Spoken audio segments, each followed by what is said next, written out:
Hello, fellow 2024 Foraker Nonprofit Management Cohort. My name is Sarah Hollister, and I'm the Executive Director of the United Way of the Tanana Valley. And I'm Dianne Ibarra, and I'm the Executive Director of Hospice and Palliative Care of Kodiak.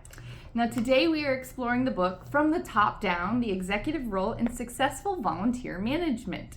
By now, you've heard Chapter 1, Why Volunteering is Important. And Chapter 2, Considerations in Planning for Volunteers. But have you read Chapter 3, Budgeting, Allocating, and Finding Resources, Sarah? What? Oh, yes. While budgeting talks can be good late-night reading material, budgets, allocation, and resources are still super essential to successful volunteer management. Let's dive in. Volunteers are not free labor. They're human resources that cost substantially less in hard cash than other resources, but funds, space, supplies, and other materials must be allocated to support the work of volunteers. That means we need to budget for our volunteers, which can be done in two ways. One way is to gather all the volunteer budget items into one category. The other way is to spread the cost over a variety of departments. This is called allocating or peanut buttering. There are good reasons for both.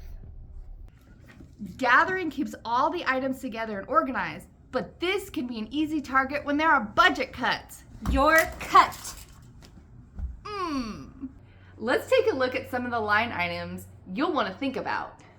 Personnel costs for volunteer management is important to consider.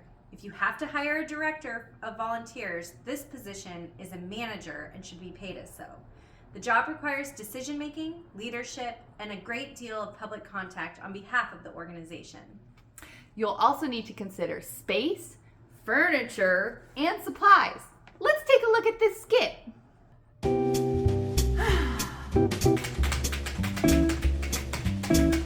Sorry, Sarah, I just need to grab books. Oh, no worries. Can I actually take this and else? I'm just gonna borrow this. I'll be back. Okay. Actually, you know what?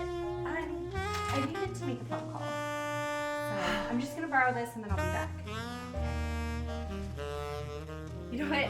On second thought, I'm just gonna take the computer, and then while I'm at it, we're gonna need this space for another project. So you'll have to find somewhere else to work.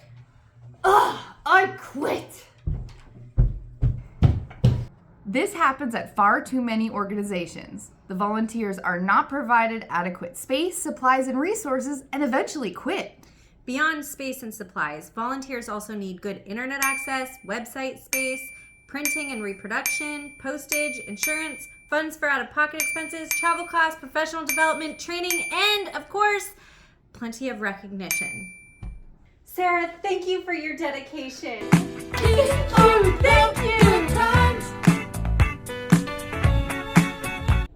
But Sarah, this sounds expensive. Let's take a look at how to find the funding to support these volunteer programs.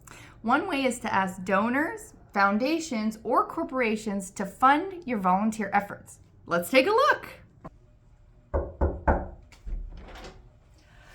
Hello, mega donor. Funding our volunteer program will double the amount of people we can serve this winter.